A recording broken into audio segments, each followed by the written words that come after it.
तुमच्यासोबत पण असंच होतं का की भाजी बनवण्यापेक्षा आज भाजीला काय बनवावं हा विचार करण्यातच वेळ जातो?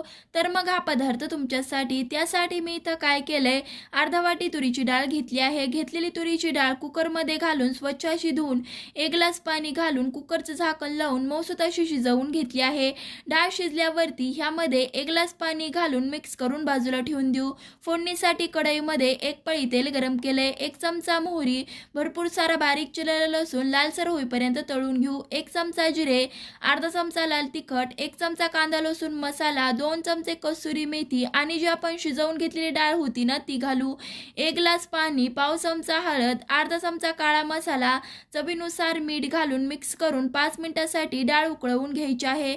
5 मिनिटांनंतर थोडीशी वेगळी अशी डाळ तयार. तुम्ही सुद्धा नक्कीच ट्राय करा आणि हो, आवडल्यास लाईक शेअर सबस्क्राईब नक्कीच करा. धन्यवाद.